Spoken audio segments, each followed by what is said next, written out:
ਜੈ ਮਸੀਹ ਦੀ। ਅਸੀਂ ਫਿਰ ਇੱਕ ਵਾਰ ਆਪਣੀਆਂ ਬਾਈਬਲਾਂ ਆਪਣੇ ਹੱਥ 'ਚ ਫੜਾਂਗੇ ਅਤੇ ਅਫਸੀਆਂ ਦਾ ਖੱਤ ਉਸ ਦਾ ਚੌਥਾ ਅਧਿਆਇ ਅਤੇ ਉਸ ਦੀ 13 ਆਇਤ ਤੋਂ ਲੈ ਕੇ 16 ਆਇਤ ਤੱਕ ਪੜ੍ਹਾਂਗੇ।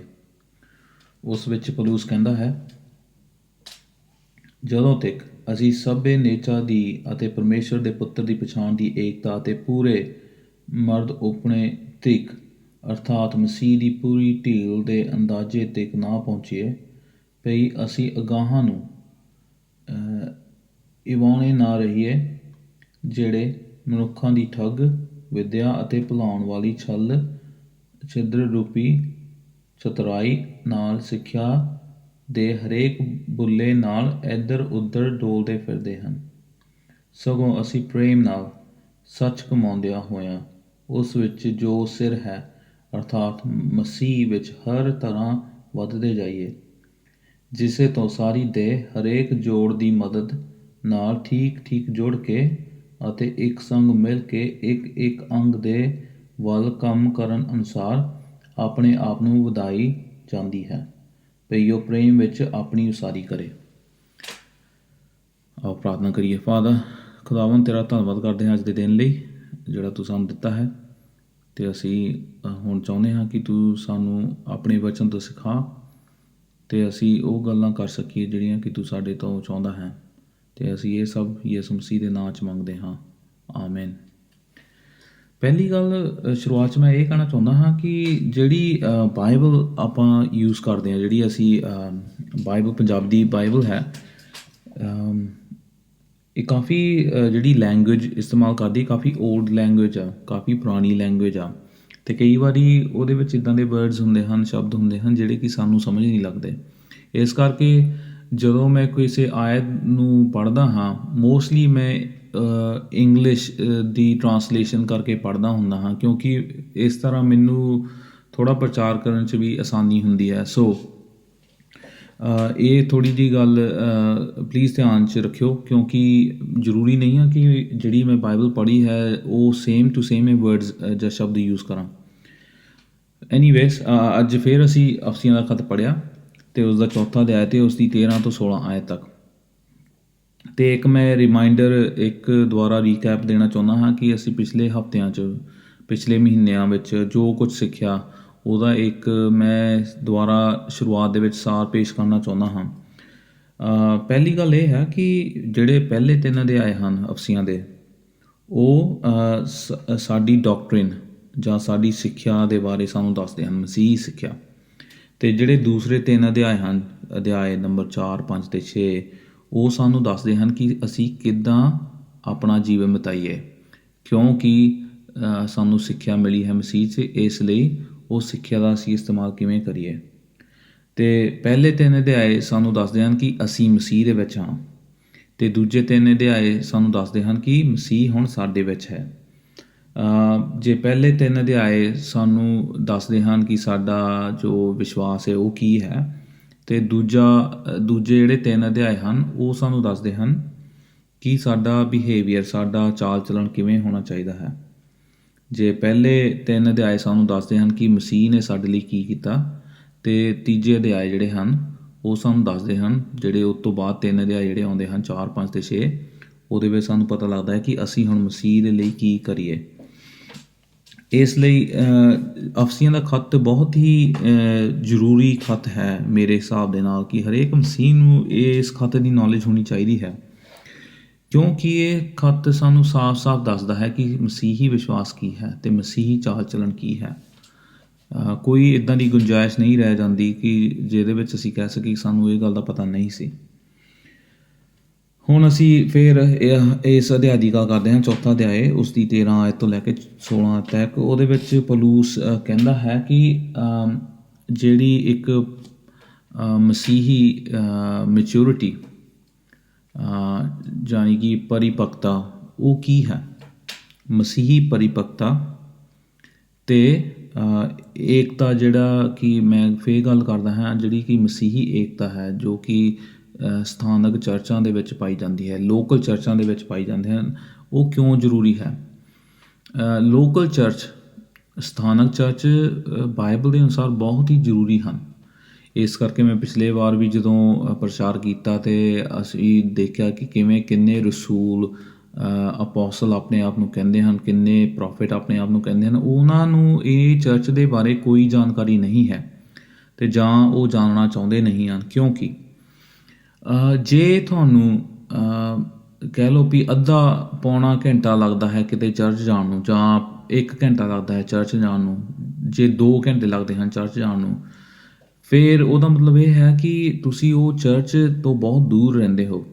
ਜੇ ਉਹ ਚਰਚ ਤੋਂ ਤੁਸੀਂ ਬਹੁਤ ਦੂਰ ਰਹਿੰਦੇ ਹੋ, ਫਿਰ ਤੁਹਾਨੂੰ ਆਪਣੇ ਨਜ਼ਦੀਕ ਕੋਈ ਚਰਚ ਜਿੱਥੇ ਸੰਗਤ ਲੱਗਦੀ ਹੈ ਉੱਥੇ ਉਹਨਾਂ ਨੂੰ ਜੁਆਇਨ ਕਰਨਾ ਚਾਹੀਦਾ ਹੈ। ਕਿਉਂਕਿ ਲੋਕਲ ਚਰਚ ਜਿਹੜੇ ਹੁੰਦੇ ਹਨ, ਜਿਹੜੀ ਲੋਕਲ ਕਲੀਸਿਆਵਾਂ ਹੁੰਦੀਆਂ ਹਨ, ਸਥਾਨਕ ਕਲੀਸਿਆਵਾਂ ਹੋ ਗਈਆਂ, ਉਹ ਲੋਕਲ ਹੋਣੀਆਂ ਚਾਹੀਦੀਆਂ ਹਨ। ਕਿਉਂਕਿ ਪੌਲੁਸ ਜਦੋਂ ਅਫਸੀਆਂ ਦੇ ਚਰਚਾਂ ਨੂੰ ਖਤ ਲਿਖਦਾ ਸੀ, ਉਹ ਉੱਥੇ ਦੇ ਲੋਕਾਂ ਨੂੰ ਖਤ ਲਿਖਦਾ ਸੀਗਾ। ਅਫਸੀਆਂ ਦੇ ਲੋਕ ਕਿਤੇ ਹੋਰ ਸ਼ਹਿਰ 'ਚ ਜਾ ਕੇ ਚਰਚਾਂ 'ਚ ਨਹੀਂ ਸੀ ਜਾਂਦੇ। ਹੁਣ ਪੰਜਾਬ ਦੇ ਵਿੱਚ ਦੇਖੋ ਕਿੰਨਾ ਅਸੀਂ ਦੇਖਦੇ ਹਾਂ ਵੀ ਉਹ ਫਲਾਣੇ ਚਰਚ ਚਲ ਜਾਓ, ਉੱਥੇ ਬਹੁਤ ਵਧੀਆ ਚਮਤਕਾਰ ਹੁੰਦੇ ਹਨ, ਅਤੇ ਉੱਥੇ ਜਾਓ, ਉੱਥੇ ਤੁਹਾਨੂੰ ਬਰਕਤ ਮਿਲੇਗੀ। ਇਹ ਕਿੰਨੀ ਗਲਤ ਗੱਲ ਆ।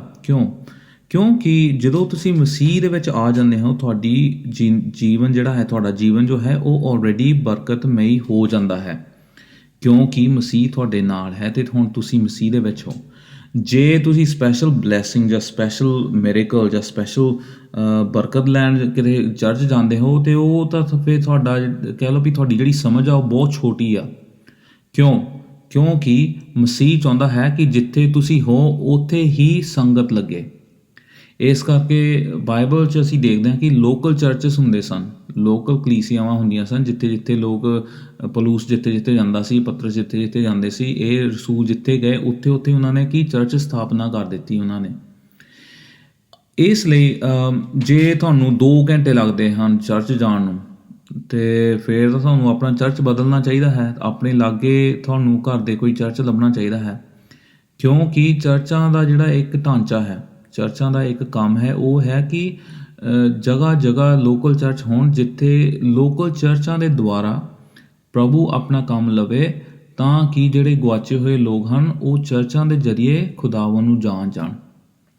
ਅਤੇ ਜੇ ਹੁਣ ਤੁਸੀਂ ਪ੍ਰਚਾਰਕ TV 'ਤੇ ਦੇਖੀ ਜਾਂਦੇ ਹੋ, ਜਿਵੇਂ ਮੈਂ ਪਿਛਲੀ ਵਾਰੀ ਵੀ ਕਿਹਾ, ਪਿਛਲੇ ਪ੍ਰਚਾਰ 'ਚ, ਹੁਣ ਇਹ ਪੰਜਾਬ ਦੇ ਵਿੱਚ ਆਪਣੇ ਆਪ ਨੂੰ ਬਹੁਤ ਅਪੋਸਲ ਹੋ ਗਏ ਹਨ, ਪ੍ਰੋਫਿਟ ਹੋ ਗਏ ਹਨ, ਜਾਂ TV ਉੱਤੇ ਹੁਣ ਤੁਸੀਂ ਦੇਖਦੇ ਹੋਵੋਗੇ ਬੈਨੀ ਹਿੰਨ ਨੂੰ ਦੇਖਦੇ ਹੋਵੋਗੇ, ਜੋਲ ਔਸਟੀਨ ਨੂੰ ਦੇਖਦੇ ਹੋਵੋਗੇ, ਸ਼ਾਇਦ ਤੁਸੀਂ ਜੋਇਸ ਮਾਇਰ ਨੂੰ ਦੇਖਦੇ ਹੋਵੋਗੇ। ਇਹ ਸਭ ਝੂਠੇ ਪ੍ਰਚਾਰਕ ਹਨ। ਅਤੇ ਇਹ ਜੇ ਤੁਹਾਨੂੰ ਗੱਲ ਨਹੀਂ ਸੀ ਪਤਾ, ਅਤੇ ਅੱਜ ਜੇ ਪਤਾ ਲੱਗ ਰਹੀ ਹੈ, ਅਤੇ ਤੁਸੀਂ ਇਹ ਨੌਲੇਜ, ਇਹ ਜਾਣਕਾਰੀ ਦਾ ਕੀ ਕਰੋਗੇ? ਇਹ ਬਹੁਤ ਹੀ ਜ਼ਰੂਰੀ ਹੈ। ਐਨੀਵੇ, ਫਿਰ ਗੱਲ ਕਰਦੇ ਹਾਂ ਵੀ ਚਰਚ ਦੀ ਜਿਹੜੀ ਇੱਕ ਪਰਿਪੱਕਤਾ ਆ, ਜਿਹੜੀ ਕਿ ਮਸੀਹੀ ਪਰਿਪੱਕਤਾ ਆ, ਅਤੇ ਮਸੀਹੀ ਯੂਨਿਟੀ, ਕ੍ਰਿਸਚਨ ਯੂਨਿਟੀ ਜਿਹੜੀ ਕਿ ਇੱਕ ਏਕਤਾ ਆ ਲੋਕਲ ਚਰਚਾਂ ਦੇ ਵਿੱਚ, ਉਹ ਕਿਉਂ ਜ਼ਰੂਰੀ ਹੋਣੀ ਚਾਹੀਦੀ ਹੈ? ਅਤੇ ਜਿਹੜੀ ਪਰਿਪੱਕਤਾ ਆ, ਮੈਚੋਰਿਟੀ ਆ, ਉਹ ਕਿੱਦਾਂ ਦੀ ਹੈ? ਉਹ ਬਾਈਬਲ ਸਾਨੂੰ ਉਸ ਦੇ ਬਾਰੇ ਕੀ ਆਖਦੀ ਹੈ? ਅਤੇ ਅਸੀਂ ਅੱਜ ਇਹ ਗੱਲ ਨੂੰ ਦੇਖਾਂਗੇ। ਪਹਿਲੀ ਗੱਲ ਇਹ ਆ ਕਿ ਮੈਚੋਰਿਟੀ ਕੀ ਹੈ, ਪਰਿਪੱਕਤਾ ਕੀ ਹੈ, ਮਸੀਹੀ ਪਰਿਪੱਕਤਾ ਉਹ ਕੀ ਹੈ?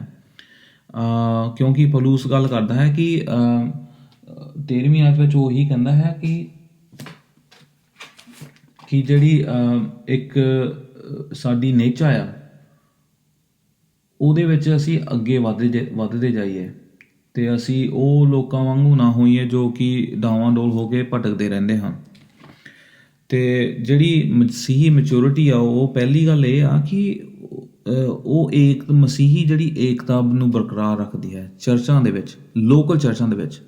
ਅਸੀਂ ਹੁਣ ਦੂਸਰੇ ਕਿਸੇ ਚਰਚ ਦੀ ਨਹੀਂ ਗੱਲ ਕਰਦੇ, ਅਸੀਂ ਆਪਣੇ ਚਰਚ ਦੀ ਗੱਲ ਕਰਦੇ ਹਾਂ। ਜੇ ਇਸ ਚਰਚ ਦੇ ਤੁਸੀਂ ਮੈਂਬਰ ਹੋ, ਤੁਹਾਡਾ ਫਰਜ਼ ਬਣਦਾ ਹੈ ਕਿ ਉਸ ਕਲੀਸਿਆ ਦੀ, ਉਸ ਸੰਗਤ ਦੀ ਯੂਨਿਟੀ ਨੂੰ ਬਰਕਰਾਰ ਰੱਖੋ। ਉਹ ਕਿਵੇਂ ਬਰਕਰਾਰ ਰੱਖੋਗੇ? ਤੁਸੀਂ ਮਸੀਹ ਦੇ ਪ੍ਰੇਮ 'ਚ ਵੱਧ ਕੇ, ਇੱਕ ਦੂਜੇ ਦੇ ਪ੍ਰੇਮ ਵਿੱਚ ਰਹਿ ਕੇ, ਇੱਕ ਦੂਜੇ ਦੀ ਰਿਸਪੈਕਟ ਕਰਕੇ, ਇੱਕ ਦੂਜੇ ਦੀ ਕਦਰ ਕਰਕੇ, ਪਰਮੇਸ਼ਰ ਦੇ ਵਚਨ ਨੂੰ ਜਾਣ ਕੇ ਅਤੇ ਉਹ ਵਚਨ ਨੂੰ ਆਪਣੇ ਉੱਤੇ ਇਸਤੇਮਾਲ ਕਰਕੇ, ਇਸ ਤਰ੍ਹਾਂ ਅਸੀਂ ਪਰਿਪੱਕਤਾ ਵਿੱਚ ਵੱਧਦੇ ਹਾਂ। ਜਿਵੇਂ ਮੈਂ ਪਹਿਲਾਂ ਵੀ ਕਿਹਾ ਸੀਗਾ ਕਿ ਅਸੀਂ ਹਲੀਮੀ ਦੇ ਵਿੱਚ ਹੋ ਕੇ, ਇੱਕ ਦੂਸਰੇ ਨਾਲ ਜੁੜ ਕੇ, ਸੰਗਤ ਰੱਖ ਕੇ, ਅਤੇ ਉਹਨਾਂ ਲੋਕਾਂ ਕੋਲ ਪਹੁੰਚੀਏ ਜਿਹੜੇ ਕਿ ਪ੍ਰਭੂ ਨੂੰ ਨਹੀਂ ਜਾਣਦੇ। ਇਹ ਬਹੁਤ ਹੀ ਜ਼ਰੂਰੀ ਹੈ। ਤੇ ਜੋ ਲੋਕ ਸਾਡੇ ਵਿੱਚ ਰਹਿੰਦੇ ਹਨ, ਜੋ ਲੋਕ ਸ਼ਾਇਦ ਦੁਖੀ ਹੋਣਗੇ, ਸ਼ਾਇਦ ਉਹਨਾਂ ਦੀ ਕੋਈ ਸਮੱਸਿਆ ਹੈ, ਉਹਨਾਂ ਨਾਲ ਬੈਠ ਕੇ ਅਸੀਂ ਪ੍ਰਾਰਥਨਾ ਕਰੀਏ, ਉਹਨਾਂ ਨੂੰ ਤਸੱਲੀ ਦਈਏ, ਪਰਮੇਸ਼ਵਰ ਦੇ ਕੰਮਾਂ 'ਚ ਅੱਗੇ ਵਧੀਏ, ਇੱਕ ਦੂਜੇ ਨੂੰ ਹੌਸਲਾ ਦਿੰਦੇ ਰਹੀਏ ਮਸੀਹ ਦੇ ਵਿੱਚ। ਇਹ ਬਹੁਤ ਹੀ ਜ਼ਰੂਰੀ ਹੈ। ਅਤੇ ਜਿਹੜੀ ਮੈਚੋਰਿਟੀ ਜਾਂ ਪਰਿਪੱਕਤਾ ਹੈ ਉਹ ਇਹ ਹੈ ਕਿ ਚੁਗਲੀ ਵਗੈਰਾ ਨਾ ਕਰੀਏ, ਕਿਸੇ ਦੀ ਚੁਗਲੀ ਨਾ ਕਰੀਏ, ਖੁਦਾਵੰਦ ਦੇ ਹੁਕਮਾਂ ਦੀ ਪਾਲਣਾ ਕਰੀਏ, ਖੁਦਾਵੰਦ ਨੂੰ ਮੋਹਰੇ ਰੱਖੀਏ, ਆਪਣੀਆਂ ਗੱਲਾਂ ਨੂੰ ਮੋਹਰੇ ਨਾ ਰੱਖੀਏ। ਹੁਣ ਕਈ ਲੋਕ ਚਰਚ ਵਿੱਚ ਹੁੰਦੇ ਹਨ, ਉਹ ਆਪਣੀ ਗੱਲ ਜਦ ਤੱਕ ਮਨਵਾ ਨਾ ਲੈਣ ਤਦ ਤੱਕ ਉਹ ਕਿਸੇ ਦੀ ਗੱਲ ਨਹੀਂ ਸੁਣਦੇ। ਇਹ ਗਲਤ ਗੱਲ ਆ। ਜਿਹੜੀ ਮਸੀਹ ਪਰਿਪੱਕਤਾ ਹੈ ਉਹਦਾ ਮਤਲਬ ਇਹ ਹੈ ਕਿ ਅਸੀਂ ਹਲੀਮੀ ਦੇ ਵਿੱਚ ਸੱਚ ਨੂੰ ਹੋਰ ਤੋਂ ਹੋਰ ਅੱਗੇ ਸਮਝੀਏ ਅਤੇ ਉਹ ਸੱਚ ਨੂੰ ਅੱਗੇ ਤੱਕ ਪਹੁੰਚਾ ਦਈਏ। ਇਹ ਬਹੁਤ ਹੀ ਜ਼ਰੂਰੀ ਹੈ। ਸਾਡੇ ਅੰਦਰ ਜੈਲਸੀ ਨਹੀਂ ਹੋਣੀ ਚਾਹੀਦੀ। ਕਿੰਨੇ ਲੋਕ ਜੈਲਸੀ ਕਰਦੇ ਹਨ ਇੱਕ ਦੂਜੇ ਨਾਲ, ਕਿਉਂਕਿ ਸ਼ਾਇਦ ਉਹਨਾਂ ਕੋਲ ਜ਼ਿਆਦਾ ਪੈਸਾ ਆ ਜਾਂ ਜ਼ਿਆਦਾ ਉਹਨਾਂ ਦਾ ਘਰ ਵਧੀਆ ਆ ਜਾਂ ਉਹਨਾਂ ਦੀ ਜੋਬ ਅੱਛੀ ਆ, ਫੈਮਿਲੀ ਅੱਛੀ ਆ। ਕਈ ਵਾਰੀ ਜੈਲਸ ਲੋਕ ਕਰਦੇ ਹਨ ਇੱਕ ਦੂਜੇ ਨਾਲ। ਉੱਦਾਂ ਦੀ ਗੱਲ ਨਹੀਂ ਹੋਣੀ ਚਾਹੀਦੀ। ਮਾफ़ੀ ਹੋਣੀ ਚਾਹੀਦੀ ਹੈ ਇੱਕ ਦੂਜੇ ਲਈ। ਮਾफ़ੀ ਬਹੁਤ ਜ਼ਰੂਰੀ ਆ। ਜੇ ਸਾਡੇ ਦਿਲਾਂ 'ਚ ਮਾਫ਼ੀ ਨਹੀਂ ਆ ਇੱਕ ਦੂਜੇ ਲਈ, ਅਤੇ ਫਿਰ ਮਸੀਹੀ ਜਿਹੜੀ ਇੱਕ ਏਕਤਾ ਆ ਚਰਚਾਂ ਦੇ ਵਿੱਚ, ਉਹ ਕਿਵੇਂ ਬਰਕਰਾਰ ਰਹਿ ਸਕਦੀ ਹੈ। ਸਾਨੂੰ ਮਾफ़ ਕਰਨ ਦੀ ਲੋੜ ਆ ਇੱਕ ਦੂਜੇ ਨੂੰ। ਜੇ ਅਸੀਂ ਮਾफ़ ਨਹੀਂ ਕਰਦੇ ਤਾਂ ਫਿਰ ਅਸੀਂ ਕਿਵੇਂ ਕਹਿ ਸਕਦੇ ਹਾਂ ਕਿ ਖੁਦਾਵੰਦ ਨੇ ਸਾਨੂੰ ਮਾफ़ ਕੀਤਾ ਹੈ। ਅਤੇ ਦੂਜੀ ਗੱਲ ਇਹ ਹੈ ਕਿ ਸਾਨੂੰ ਪ੍ਰਭੂ ਦੇ ਗਿਆਨ ਵਿੱਚ ਵਧਣ ਦੀ ਜ਼ਰੂਰਤ ਹੈ। ਉਹ ਫਿਰ ਇਵੇਂ ਹੀ ਕਹਿੰਦਾ ਹੈ ਕਿ ਅਸੀਂ ਡਾਵਾਂ ਡੋਲ ਨਾ ਹੋਈਏ ਆਪਣੀ ਨੇਚਰ ਦੇ ਵਿੱਚ। ਅਤੇ ਡਾਵਾਂ ਡੋਲ ਇਨਸਾਨ ਉਦੋਂ ਹੀ ਹੁੰਦਾ ਹੈ ਜਦੋਂ ਪ੍ਰਭੂ ਦੇ ਵਚਨ ਨੂੰ ਭੁੱਲ ਜਾਂਦਾ ਹੈ ਜਾਂ ਪ੍ਰਭੂ ਦੇ ਵਚਨ ਨੂੰ ਯਾਦ ਵੀ ਨਹੀਂ ਰੱਖਦਾ। ਕਈ ਮਸੀਹੀ ਲੋਕ, ਨਾਂ ਦੇ ਮਸੀਹੀ ਲੋਕ ਹੁੰਦੇ ਹਨ, ਉਹਨਾਂ ਦਾ ਬਾਈਬਲ ਦੇ ਨਾਲ ਕੋਈ ਰਿਸ਼ਤਾ ਨਹੀਂ ਹੁੰਦਾ, ਸੰਗਤ ਦੇ ਨਾਲ ਕੋਈ ਰਿਸ਼ਤਾ ਨਹੀਂ ਹੁੰਦਾ। ਉਹ ਸਿਰਫ ਲੋਕਾਂ ਨੂੰ ਸ਼ਾਇਦ ਦਿਖਾਵੇ ਲਈ ਚਰਚ ਜਾਂਦੇ ਹਨ। ਕਈ ਬੱਚੇ ਚਰਚਾਂ ਵਿੱਚ ਜਾਂਦੇ ਹਨ ਕਿਉਂਕਿ ਉਹਨਾਂ ਦੇ ਮੰਮੀ ਡੈਡੀ ਉਹਨਾਂ ਨੂੰ ਫੋਰਸ ਕਰਕੇ ਲੈ ਕੇ ਜਾਂਦੇ ਹਨ, ਪਰ ਉਹਨਾਂ ਬੱਚਿਆਂ ਦਾ ਦਿਲ ਬਹੁਤ ਦੂਰ ਹੁੰਦਾ ਹੈ। ਕਈ ਵਾਰੀ ਹਸਬੈਂਡ ਵਾਈਫ ਇੱਕ ਦੂਜੇ ਨਾਲ ਜਾਂਦੇ ਹਨ, ਪਰ ਉਹਨਾਂ ਦਾ ਇਹ ਮਤਲਬ ਇਹ ਨਹੀਂ ਕਿ ਉਹ ਸ਼ਾਇਦ ਉਹਨਾਂ ਦਾ ਜਿਹੜਾ ਇੱਕ ਰੁਝਾਨ ਹੈ ਉਹ ਮਸੀਹ ਦੇ ਨਾਲ ਜੁੜਿਆ ਹੋਵੇਗਾ। ਇਸ ਕਰਕੇ ਸਾਨੂੰ ਬਾਈਬਲ ਬਾਰ-ਬਾਰ ਕਹਿੰਦੀ ਹੈ ਕਿ ਅਸੀਂ ਇੱਕ ਜਿਹੜਾ ਸਾਡਾ ਮਨ ਹੈ, ਅਸੀਂ ਆਪਣੇ ਹਿਰਦੇ ਨੂੰ, ਆਪਣੇ ਦਿਲਾਂ ਨੂੰ ਜਾਂਚਦੇ ਰਹੀਏ, ਕਿਉਂਕਿ ਇਹ ਬਹੁਤ ਹੀ ਜ਼ਰੂਰੀ ਹੈ। ਇਸ ਲਈ ਸਾਨੂੰ ਪ੍ਰਭੂ ਦੇ ਵਚਨ ਦੇ ਗਿਆਨ ਵਿੱਚ ਵਧਣ ਦੀ ਬਹੁਤ ਹੀ ਜ਼ਰੂਰਤ ਹੈ, ਕਿਉਂਕਿ ਜੋ ਪ੍ਰਭੂ ਹੈ ਸਾਡਾ ਯਿਸੂ ਮਸੀਹ, ਸਾਨੂੰ ਮੁਕਤੀ ਤਾਂ ਉਹੀ ਦਿੰਦਾ ਹੈ। ਜੇ ਸਾਨੂੰ ਪ੍ਰਭੂ 'ਚ ਮੁਕਤੀ ਮਿਲੀ ਹੈ, ਇਸ ਦਾ ਮਤਲਬ ਇਹ ਹੈ ਕਿ ਹੁਣ ਅਸੀਂ ਪ੍ਰਭੂ ਦੇ ਹਾਂ ਅਤੇ ਅਸੀਂ ਹੁਣ ਪ੍ਰਭੂ ਦੇ ਗਿਆਨ ਵਿੱਚ ਵਧਣਾ ਚਾਹੁੰਦੇ ਹਾਂ, ਉਸ ਦੇ ਪ੍ਰੇਮ ਵਿੱਚ ਵਧਣਾ ਚਾਹੁੰਦੇ ਹਾਂ ਅਤੇ ਉਸ ਦੇ ਕੰਮਾਂ ਵਿੱਚ ਵਧਣਾ ਚਾਹੁੰਦੇ ਹਾਂ। ਅਤੇ ਮਸੀਹੀ ਜਿਹੜੀ ਇੱਕ ਪਰਿਪੱਕਤਾ ਹੈ, ਮੈਚੋਰਿਟੀ, ਇਹ ਹੈ ਕਿ ਉਹ ਪ੍ਰਭੂ ਯਿਸੂ ਮਸੀਹ ਦੇ ਨਾਮ ਨੂੰ ਮਹਿਮਾ ਦਿੰਦਾ ਹੈ। ਸਾਡਾ ਜਿਹੜਾ ਜੀਵਨ ਦਾ ਮਕਸਦ ਇਹ ਹੈ ਕਿ ਅਸੀਂ ਪ੍ਰਭੂ ਯਿਸੂ ਮਸੀਹ ਦੇ ਨਾਮ ਨੂੰ ਹੋਰ ਤੋਂ ਹੋਰ ਅੱਗੇ ਵਧਾਈਏ, ਲੋਕ ਪ੍ਰਭੂ ਦੇ ਨਾਮ ਨੂੰ ਜਾਣਨ ਅਤੇ ਪ੍ਰਭੂ ਦੇ ਨਾਮ ਨੂੰ ਮਹਿਮਾ ਦੇਣ। ਹਾਂ, ਇਹ ਵੀ ਹੈ ਕਿ ਕਈ ਵਾਰੀ ਜਦੋਂ ਅਸੀਂ ਪ੍ਰਚਾਰ ਕਰਦੇ ਹਾਂ ਜਾਂ ਲੋਕਾਂ ਨੂੰ ਮਸੀਹ ਬਾਰੇ ਦੱਸਦੇ ਹਾਂ, ਉਹ ਮਸੀਹ ਨੂੰ ਅਤੇ ਸਾਡੀਆਂ ਜੋ ਗੱਲਾਂ ਹੁੰਦੀਆਂ ਹਨ ਉਹ ਸਾਨੂੰ ਨਹੀਂ ਪਸੰਦ ਕਰਦੇ। ਉਹ ਤਾਂ ਹੋ ਗਈ ਗੱਲ ਪਰਸੀਕਿਊਸ਼ਨ ਦੀ ਜਾਂ ਰਿਜੈਕਸ਼ਨ ਦੀ। ਪਰ ਜਿੱਥੇ ਤੱਕ ਸਾਡਾ ਇੱਕ ਫਰਜ਼ ਹੈ, ਸਾਡਾ ਫਰਜ਼ ਇਹ ਹੈ ਕਿ ਅਸੀਂ ਪ੍ਰਭੂ ਜੋ ਹੈ, ਪ੍ਰਭੂ ਯਿਸੂ ਮਸੀਹ ਹੈ, ਉਸ ਦੇ ਨਾਮ ਨੂੰ ਹਮੇਸ਼ਾ ਮਹਿਮਾ ਦਿੰਦੇ ਰਹੀਏ, ਉਸ ਦੇ ਨਾਮ ਨੂੰ ਮੋਹਰੇ ਰੱਖ ਕੇ ਚੱਲੀਏ। ਇਹ ਇੱਕ ਸਾਡੀ ਪਰਿਪੱਕਤਾ ਹੈ, ਸਾਡੀ ਮੈਚੋਰਿਟੀ ਹੈ। ਅਤੇ ਤੀਜੀ ਗੱਲ ਇਹ ਆ ਕਿ ਮੈਚੋਰਿਟੀ ਕੀ ਆ, ਪਰਿਪੱਕਤਾ ਕੀ ਹੈ। ਅਸੀਂ 15 ਆਇਤ ਵਿੱਚ ਵੀ ਪੜ੍ਹਦੇ ਹਾਂ ਕਿ ਜਿਹੜਾ ਇੱਕ ਮੈਚੋਰਡ ਕ੍ਰਿਸਚਨ ਆ, ਮੈਚੋਰ ਜਿਹੜਾ ਇੱਕ ਇਨਸਾਨ ਆ, ਮਸੀਹ ਦੇ ਨਾਲ ਜੋ ਚੱਲਦਾ ਹੈ, ਮਸੀਹ ਹੈ, ਜੋ ਮਸੀਹੀ ਹੈ, ਉਹ ਸੱਚ ਬੋਲਦਾ ਹੈ। ਉਹ ਸੱਚ ਬੋਲਦਾ ਹੈ, ਉਹ ਸੱਚ ਪ੍ਰੇਮ ਦੇ ਵਿੱਚ ਰਹਿ ਕੇ ਬੋਲਦਾ ਹੈ। ਜੇ ਉਹਦੇ ਕੋਲ ਕੁਛ ਗੱਲ ਚੰਗੀ ਦੱਸਣ ਵਾਲੀ ਹੈ, ਉਹ ਪ੍ਰੇਮ ਦੇ ਨਾਲ ਲੋਕਾਂ ਨੂੰ ਗੱਲਾਂ ਸਮਝਾਉਂਦਾ ਹੈ। ਕਈ ਵਾਰੀ ਕੀ ਹੁੰਦਾ ਹੈ, ਸਾਡੇ ਕੋਲ ਸੱਚ ਤਾਂ ਹੁੰਦਾ ਹੈ, ਪਰ ਅਸੀਂ ਜੋਸ਼ ਅਤੇ ਤੈਸ਼ ਵਿੱਚ ਆ ਕੇ ਅਸੀਂ ਲੋਕਾਂ ਨੂੰ ਇੱਕ ਬੁਰੀ ਤਰ੍ਹਾਂ ਉਹ ਗੱਲ ਸਮਝਾਉਣਾ ਚਾਹੁੰਦੇ ਹਾਂ, ਆਪਣੀ ਵੋਇਸ ਰੇਜ਼ ਕਰਕੇ, ਆਪਣੀ ਆਵਾਜ਼ ਨੂੰ ਉੱਚਾ ਕਰਕੇ, ਅਤੇ ਸਾਨੂੰ ਲੱਗਦਾ ਹੈ ਕਿ ਉਹ ਲੋਕ ਸਾਡੀ ਗੱਲ ਨੂੰ ਸਮਝ ਸਕਦੇ ਹਨ। ਪਰ ਬਾਈਬਲ ਕਹਿੰਦੀ ਹੈ ਕਿ ਤੁਸੀਂ ਥੋੜ੍ਹਾ ਆਪਣੇ ਜਿਹੜੇ ਬੋਲ ਹੁੰਦੇ ਹਨ ਉਹਨਾਂ 'ਤੇ ਕੰਟਰੋਲ ਰੱਖ ਕੇ ਲੋਕਾਂ ਨੂੰ ਸੱਚ ਦੱਸੋ, ਕਿਉਂਕਿ ਸੱਚ ਤਾਂ ਸੱਚ ਹੈ। ਚਾਹੇ ਤੁਸੀਂ ਉੱਚੀ ਦੇ ਨਾਲ ਬੋਲੋਗੇ, ਚਾਹੇ ਹੌਲੀ ਦੇ ਨਾਲ ਬੋਲੋਗੇ, ਸੱਚ ਤਾਂ ਸੱਚ ਹੀ ਹੈ। ਇਸ ਕਰਕੇ ਜੇ ਅਸੀਂ ਸੱਚ ਬੋਲਦੇ ਹਾਂ ਲੋਕਾਂ ਨਾਲ, ਤਾਂ ਸਾਨੂੰ ਹਲੀਮ ਹੋ ਕੇ ਸੱਚ ਬੋਲਣ ਦੀ ਲੋੜ ਹੈ। ਅਤੇ ਜਦੋਂ ਅਸੀਂ ਸੱਚ ਬੋਲਦੇ ਹਾਂ ਆਪਣੇ ਲੋਕਾਂ ਦੇ ਨਾਲ, ਮਸੀਹੀ ਭਾਈ ਭੈਣਾਂ ਦੇ ਨਾਲ, ਅਤੇ ਉਹ ਸੱਚ ਜੋ ਅਸੀਂ ਇੱਕ ਦੂਜੇ ਨਾਲ ਬੋਲਦੇ ਹਾਂ, ਦੱਸਦੇ ਹਾਂ, ਜੇ ਕਿਸੇ ਦੇ ਵਿੱਚ ਕੋਈ ਗਲਤੀ ਹੈ ਜਾਂ ਕੋਈ ਕਿਸੇ ਨੂੰ ਕੁਛ ਗੱਲ ਨਹੀਂ ਸਮਝ ਲੱਗੀ, ਅਤੇ ਜਦੋਂ ਅਸੀਂ ਉਹ ਗੱਲਾਂ ਉਹਨਾਂ ਨੂੰ ਸਮਝਾਉਂਦੇ ਹਾਂ, ਅਤੇ ਇੱਦਾਂ ਅਸੀਂ ਉਹਨਾਂ ਨੂੰ ਮਸੀਹ ਦੇ ਵਿੱਚ ਹੋਰ ਅੱਗੇ ਵਧਾਉਂਦੇ ਹਾਂ। ਉਹਨਾਂ ਨੂੰ ਵੀ ਅਸੀਂ ਇਨਕਰੇਜ ਕਰਦੇ ਹਾਂ ਕਿ ਉਹ ਮਸੀਹ ਦੇ ਨਾਲ ਚੱਲਦੇ ਰਹਿਣ। ਅਤੇ ਜੋ ਮਸੀਹ ਦਾ ਸਰੀਰ ਹੈ, ਜੋ ਕਿ ਕਲੀਸਿਆ ਹੈ, ਅਤੇ ਜੋ ਕਲੀਸਿਆਵਾਂ ਹਨ, ਉਹ ਯਿਸੂ ਮਸੀਹ ਦਾ ਸਰੀਰ ਹੈ ਇਸ ਦੁਨੀਆ ਉੱਤੇ। ਅਤੇ ਜਦੋਂ ਅਸੀਂ ਇੱਕ ਦੂਸਰੇ ਨਾਲ ਸੱਚ ਬੋਲਦੇ ਹਾਂ ਮਸੀਹ ਦਾ, ਅਸੀਂ ਇੱਕ ਦੂਜੇ ਨੂੰ ਹੱਲਾਸ਼ੇਰੀ ਦਿੰਦੇ ਹਾਂ, ਇਨਕਰੇਜ ਕਰਦੇ ਹਾਂ, ਤਾਂ ਕਿ ਅਸੀਂ ਮਸੀਹ ਦੇ ਨਾਲ ਹੋਰ ਜੁੜੇ ਰਹੀਏ ਅਤੇ ਹੋਰ ਮਸੀਹ ਦੇ ਵਿੱਚ ਅੱਗੇ ਵੱਧਦੇ ਜਾਈਏ। ਇਸ ਕਰਕੇ ਜਿਹੜੀ ਪਰਿਪੱਕਤਾ ਹੈ, ਮੈਚੋਰਿਟੀ ਹੈ, ਇਹ ਬਹੁਤ ਹੀ ਜ਼ਰੂਰੀ ਹੈ ਚਰਚ ਵਿੱਚ। ਲੋਕਾਂ ਨੂੰ ਚਾਹੀਦਾ ਹੈ ਕਿ ਉਹ ਪ੍ਰਾਰਥਨਾ ਕਰਨ ਕਿ ਖੁਦਾਵੰਦ ਤੂੰ ਸਾਨੂੰ ਮੈਚਿਓਰ ਬਣਾ, ਸਾਨੂੰ ਸਿੱਧ ਕਰ, ਤਾਂ ਕਿ ਅਸੀਂ ਨਾ ਕਿ ਸਿਰਫ ਤੇਰੀ ਸੇਵਕਾਈ ਕਰੀਏ, ਬਲਕਿ ਆਪਣੇ ਨਾਲ ਜੋ ਸਾਡੇ ਮਸੀਹ ਭਾਈ ਭੈਣ ਹਨ ਉਹਨਾਂ ਨੂੰ ਹੋਰ ਤੋਂ ਹੋਰ ਇਨਕਰੇਜ ਕਰੀਏ ਕਿ ਉਹ ਵੀ ਮਸੀਹ ਦੇ ਵਿਸ਼ਵਾਸ ਵਿੱਚ ਮਜ਼ਬੂਤ ਹੋ ਜਾਣ। ਇਸ ਲਈ ਅਸੀਂ ਜੈਲਸ ਨਹੀਂ ਕਰਦੇ ਇੱਕ ਦੂਜੇ ਨਾਲ, ਸਾਨੂੰ ਇੱਕ ਦੂਜੇ ਨਾਲ ਕੋਈ ਈਰਖਾ ਨਹੀਂ ਹੈ, ਪਰ ਅਸੀਂ ਚਾਹੁੰਦੇ ਹਾਂ ਕਿ ਹਰੇਕ ਮਸੀਹ ਭਾਈ ਭੈਣ ਸੱਚ ਵਿੱਚ ਵਧੇ। ਅਤੇ ਇਹ ਤਾਂ ਹੋ ਗਈ ਮੈਚੋਰਿਟੀ ਦੀ ਗੱਲ, ਪਰਿਪੱਕਤਾ ਦੀ ਗੱਲ। ਹੁਣ ਜਿਹੜੀ ਮੈਚੋਰਿਟੀ ਆ ਉਹ ਕੀ ਨਹੀਂ ਆ। ਹੁਣ ਕਈ ਲੋਕ ਨਹੀਂ ਮੈਚੋਰ, ਚਰਚਾਂ ਦੇ ਵਿੱਚ ਵੀ ਸੈਡਲੀ ਇਹ ਦੇਖਿਆ ਜਾਂਦਾ ਹੈ ਕਿ ਕਈ ਲੋਕ ਨਹੀਂ ਮੈਚੋਰ। ਜੇ ਅਸੀਂ ਪਹਿਲਾਂ ਪਾਸਟਰਾਂ ਦੀ ਗੱਲ ਕਰੀਏ ਜਾਂ ਪ੍ਰਚਾਰਕਾਂ ਦੀ ਗੱਲ ਕਰੀਏ, ਜਿਹੜਾ ਪਾਸਟਰ ਪ੍ਰਭੂ ਦੇ ਵਚਨ ਨੂੰ ਚੰਗੀ ਤਰ੍ਹਾਂ ਨਹੀਂ ਸੁਣਾਉਂਦਾ, ਉਹ ਪਰਿਪੱਕਤਾ ਦੇ ਵਿੱਚ ਡੂੰਘਾ ਨਹੀਂ ਹੈ, ਉਹ ਮੈਚਿਓਰ ਇਨਸਾਨ ਨਹੀਂ ਹੈ, ਉਸ ਨੂੰ ਬਾਈਬਲ ਦਾ ਗਿਆਨ ਨਹੀਂ ਹੈ, ਪਰ ਉਹ ਆਪਣੇ ਜੋ ਉਹਦੇ ਮਨ 'ਚ ਖਿਆਲ ਆਉਂਦੇ ਹਨ ਬਾਈਬਲ ਪੜ੍ਹ ਕੇ, ਉਹ ਉਹਨਾਂ ਨੂੰ ਹੀ ਪ੍ਰਚਾਰ ਕਰਦਾ ਹੈ। ਕਿਉਂਕਿ ਬਾਈਬਲ ਕਹਿੰਦੀ ਹੈ ਫਿਰ 14 ਆਇਤ ਵਿੱਚ ਉਹ ਕਹਿੰਦਾ ਹੈ ਕਿ ਅਸੀਂ ਡਾਵਾਂ ਡੋਲ ਨਾ ਹੋਈਏ, ਕਿ ਤਰ੍ਹਾਂ ਤਰ੍ਹਾਂ ਦੀ ਸਿੱਖਿਆ ਦੇ ਨਾਲ ਅਸੀਂ ਉੜਦੇ ਨਾ ਜਾਈਏ। ਜਿਵੇਂ ਕਈ ਵਾਰੀ ਆਪਣੇ ਪੰਜਾਬ 'ਚ ਜੋ ਹਨੇਰੀਆਂ ਚੱਲਦੀਆਂ ਹਨ, ਲਿਫਾਫੇ ਉੱਡ ਜਾਂਦੇ ਹਨ, ਅਤੇ ਉਹ ਲਿਫਾਫੇ ਕੋਈ ਇੱਧਰ ਜਾਂਦੇ ਹਨ, ਕੋਈ ਉੱਧਰ ਜਾਂਦੇ ਹਨ। ਅਤੇ ਜੇ ਇੱਕ ਮਸੀਹ ਜੋ ਇਨਸਾਨ ਹੈ, ਉਹ ਇੱਕ ਪੇੜ ਵਾਂਗਰ ਹੋਣਾ ਚਾਹੀਦਾ ਹੈ, ਜਦੋਂ ਤੂਫਾਨ ਆਉਣ ਅਤੇ ਉਹ ਸਥਿਰ ਖੜ੍ਹਾ ਰਹੇ। ਪਰ ਜੇ ਉਹਨਾਂ ਦਾ ਵਿਸ਼ਵਾਸ ਅਤੇ ਉਹਨਾਂ ਦੀ ਜੋ ਇੱਕ ਮੈਚੋਰਿਟੀ ਜਿਹੜੀ ਜਿਹੜੇ ਹੁੰਦੇ ਆ ਪਲਾਸਟਿਕ ਦੇ ਬੈਗ, ਉਹਨਾਂ ਵਾਂਗੂ ਹੋਣਗੇ, ਫਿਰ ਉਹਨਾਂ ਨੇ ਜਦੋਂ ਹਨੇਰੀ ਆਉਣੀ ਹੈ, ਹਵਾ ਆਉਣੀ ਹੈ, ਅਤੇ ਉਹਨਾਂ ਨੇ ਹਨੇਰੀ ਦੇ ਨਾਲ ਉੜ ਜਾਣਾ ਹੈ। ਸੈਡਲੀ ਸਾਡੇ ਜੇ ਅਸੀਂ ਦੇਖੀਏ, ਅਸੀਂ ਆਲੇ ਦੁਆਲੇ ਦੇਖੀਏ ਚਰਚਾਂ ਦੇ ਵਿੱਚ, ਹੁਣ ਜੇ ਪੰਜਾਬ ਦੀ ਵੀ ਗੱਲ ਕਰੀਏ, ਕਿੰਨੇ ਲੋਕ ਇੱਕ ਗੁਆਚੇ ਹੋਏ ਭੇਡਾਂ ਵਾਂਗਰ ਹਾਂ। ਜਦੋਂ ਕੋਈ ਫੇਮਸ ਅਪੋਸਲ ਆਉਂਦਾ ਹੈ ਅਤੇ ਉਹ ਲੋਕਾਂ ਨੂੰ ਕਹਿੰਦਾ ਹੈ, ਜੇ ਤੁਸੀਂ ਮੇਰੇ ਕੋਲ ਆਉਂਗੇ ਅਤੇ ਤੁਸੀਂ ਮੇਰੇ ਕੋਲ ਆਪਣਾ ਲੈ ਜਾਓਗੇ, ਤੁਹਾਨੂੰ ਪ੍ਰਭੂ ਪੈਸੇ ਦੇ ਦੂਗਾ, ਜੋਬਾਂ ਦੇ ਦੂਗਾ, ਤੁਸੀਂ ਬਾਹਰ ਨਿਕਲ ਜਾਓਗੇ।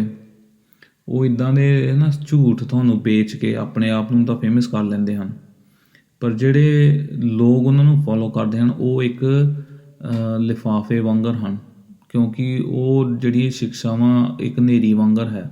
ਉਹਨਾਂ ਨੂੰ ਸਮਝ ਤਾਂ ਇੰਨਾ ਕੁਛ ਆਉਂਦਾ ਨਹੀਂ ਹੈ, ਪਰ ਉਹ ਉਹਨਾਂ ਦੀਆਂ ਗੱਲਾਂ ਤੋਂ ਪ੍ਰਭਾਵਿਤ ਹੋ ਕੇ ਬਸ ਇੱਧਰ ਉੱਧਰ ਭਟਕਦੇ ਰਹਿੰਦੇ ਹਨ। ਅਤੇ ਜਦੋਂ ਉਹਨਾਂ ਨੂੰ ਉਹ ਚੀਜ਼ ਨਹੀਂ ਮਿਲਦੀ, ਜਦੋਂ ਉਹ ਜਿਹੜੀ ਚੀਜ਼ ਉਹ ਚਾਹੁੰਦੇ ਹੁੰਦੇ ਹਨ, ਫਿਰ ਉਹ ਪ੍ਰਚਾਰਕ, ਉਹ ਅਪੋਸਲ ਜਾਂ ਪ੍ਰੋਫਿਟ, ਜਿਹੜੇ ਕਿ ਝੂਠੇ ਅਪੋਸਲ ਅਤੇ ਝੂਠੇ ਪ੍ਰੋਫਿਟ ਹਨ, ਉਹ ਫਿਰ ਕਹਿ ਦਿੰਦੇ ਹਨ, ਉਹ ਤੁਹਾਡੇ ਕੋਲ ਇੰਨਾ ਵਿਸ਼ਵਾਸ ਨਹੀਂ ਸੀ, ਇਸ ਕਰਕੇ ਤੁਹਾਨੂੰ ਇਹ ਚੀਜ਼ ਨਹੀਂ ਮਿਲੀ। ਜੇ ਤੁਹਾਡਾ ਵਿਸ਼ਵਾਸ ਸੱਚਾ ਹੁੰਦਾ ਤਾਂ ਤੁਹਾਨੂੰ ਇਹ ਚੀਜ਼ ਮਿਲ ਜਾਣੀ ਸੀ। ਇਹ ਸਭ ਝੂਠ ਹੈ, ਅਤੇ ਬਾਈਬਲ ਸਾਨੂੰ ਦੱਸਦੀ ਹੈ ਕਿ ਇੱਦਾਂ ਦੇ ਪ੍ਰਚਾਰਕਾਂ ਤੋਂ ਬਚੋ। ਅਤੇ ਮੈਂ ਕਈ ਗੱਲ ਦੇਖਦਾ ਹੁੰਦਾ ਹਾਂ ਪੰਜਾਬ 'ਚ, ਫਿਰ ਇੱਥੇ ਇੱਧਰ ਵੀ ਹੈ, UK ਦੇ ਵਿੱਚ ਵੀ ਇਹ ਕੋਈ ਇੱਕ ਪ੍ਰੋਬਲਮ ਹੈ। ਜਿਹੜੇ ਕਈ ਬੰਦੇ ਮਿਨਿਸਟਰੀ ਵਿੱਚ ਹੁੰਦੇ ਹਨ, ਜਿਵੇਂ ਕਿ ਪਾਸਟਰ ਜਾਂ ਪ੍ਰਚਾਰਕ, ਉਹ ਆਪਣੀਆਂ ਜਨਾਨੀਆਂ ਨੂੰ, ਆਪਣੀਆਂ ਵਹੁਟੀਆਂ ਨੂੰ ਪਾਸਟਰ ਬਣਾ ਦਿੰਦੇ ਹਨ। ਇਹ ਤਾਂ ਬਹੁਤ ਹੀ ਗਲਤ ਗੱਲ ਹਨ। ਕਿਉਂਕਿ ਬਾਈਬਲ ਦੇ ਵਿੱਚ ਅਸੀਂ ਕਿਤੇ ਨਹੀਂ ਪੜ੍ਹਦੇ ਕਿ ਔਰਤਾਂ ਪਾਸਟਰ ਬਣ ਸਕਦੀਆਂ ਹਨ ਜਾਂ ਪ੍ਰਚਾਰਕ ਬਣ ਸਕਦੀਆਂ ਹਨ। ਔਰਤਾਂ ਨੂੰ ਸਿਖਾ ਸਕਦੀਆਂ ਹਨ, ਬਿਲਕੁਲ। ਔਰਤਾਂ ਬੱਚਿਆਂ ਨੂੰ ਸਿਖਾ ਸਕਦੀਆਂ ਹਨ ਚਰਚ ਦੇ ਵਿੱਚ, ਪਰ ਔਰਤਾਂ ਜੋ ਪਾਸਟਰ ਦਾ ਇੱਕ ਅਹੁਦਾ ਹੈ ਉਸ ਨੂੰ ਨਹੀਂ ਗ੍ਰਹਿਣ ਕਰ ਸਕਦੀਆਂ। ਇਹ ਬਾਈਬਲ ਵਿੱਚ ਸਾਨੂੰ ਸਾਫ਼-ਸਾਫ਼ ਦੱਸਿਆ ਹੋਇਆ ਹੈ। ਅਤੇ ਜਿਹੜੇ ਪਾਸਟਰ ਪੰਜਾਬ 'ਚ ਜਾਂ ਇੱਥੇ UK 'ਚ ਜਾਂ ਸ਼ਾਇਦ USA ਕਿਤੇ ਵੀ ਹੋਣ, ਪੰਜਾਬੀ ਜਿਹੜੇ ਪਾਸਟਰ ਹਨ ਜਾਂ ਇੰਡੀਅਨ ਪਾਸਟਰ ਹਨ, ਮੈਂ ਉਹਨਾਂ ਨਾਲ ਗੱਲ ਕਰਦਾ ਹਾਂ। ਜੇ ਤੁਸੀਂ ਆਪਣੀਆਂ ਪਤਨੀਆਂ ਨੂੰ ਪਾਸਟਰ ਬਣਾਉਂਦੇ ਹੋ ਜਾਂ ਉਹਨਾਂ ਨੂੰ ਪ੍ਰਚਾਰ ਕਰਨ ਲਈ ਕਹਿੰਦੇ ਹੋ, ਤੁਸੀਂ ਬਿਲਕੁਲ ਵੀ ਮੈਚਿਓਰ ਨਹੀਂ ਹੋ। ਤੁਸੀਂ ਗੁਆਚੇ ਹੋਏ ਹੋ ਅਤੇ ਤੁਸੀਂ ਲੋਕਾਂ ਨੂੰ ਵੀ ਭਰਮਾ ਰਹੇ ਹੋ, ਸ਼ਾਇਦ ਆਪਣੀ ਗਲਤ ਅੰਡਰਸਟੈਂਡਿੰਗ ਦੇ ਕਰਕੇ, ਜਾਂ ਤੁਹਾਨੂੰ ਪਤਾ ਹੈ ਤੁਸੀਂ ਕੀ ਕਰਦੇ ਹੋ ਅਤੇ ਤੁਸੀਂ ਲੋਕਾਂ ਨੂੰ ਧੋਖੇ ਵਿੱਚ ਰੱਖ ਰਹੇ ਹੋ। ਬਾਈਬਲ ਇਸ ਦੀ ਕਦੀ ਵੀ ਅਨੁਮਤੀ ਨਹੀਂ ਦਿੰਦੀ ਕਿ ਔਰਤਾਂ ਪਾਸਟਰ ਬਣਨ। ਅਤੇ ਜੋ ਇਹਨਾਂ ਲੋਕਾਂ ਦੇ ਪਿੱਛੇ ਲੋਕ ਚੱਲਦੇ ਹਨ, ਉਹ ਵੀ ਫਿਰ ਲਿਫਾਫੇ ਵਾਂਗੂ, ਹਵਾ ਵਾਂਗੂ ਉੱਡਦੇ ਜਾ ਰਹੇ ਹਨ, ਕਦੀ ਇੱਧਰ ਕਦੀ ਉੱਧਰ। ਕੋਈ ਡਾਇਰੈਕਸ਼ਨ ਨਹੀਂ ਹੈ, ਕੋਈ ਜ਼ਿੰਦਗੀ ਦੇ ਵਿੱਚ ਪਰਪਸ ਨਹੀਂ ਹੈ। ਬਸ ਇਹਨਾਂ ਲੋਕਾਂ ਦੇ ਪਿੱਛੇ ਚੱਲ ਰਹੇ ਹਨ। ਉਹਨਾਂ ਨੂੰ ਲੱਗਦਾ ਹੈ ਕਿ ਜੇ ਅਸੀਂ ਇਹਨਾਂ ਪਾਸਟਰਾਂ ਦੇ ਪਿੱਛੇ ਚੱਲਾਂਗੇ ਤਾਂ ਸਾਨੂੰ ਬਰਕਤ ਮਿਲੇਗੀ। ਇਹ ਤਾਂ ਹੋ ਗਈ ਪਹਿਲੀ ਗੱਲ। ਦੂਜੀ ਗੱਲ ਇਹ ਹੈ ਕਿ ਸਾਨੂੰ ਜਿਹੜੀ ਆਪਣੀ ਸੋਚ ਹੈ ਉਸ ਨੂੰ ਵੀ ਬਦਲਣ ਦੀ ਲੋੜ ਹੈ ਪ੍ਰਭੂ ਦੇ ਵਚਨਾਂ ਨਾਲ।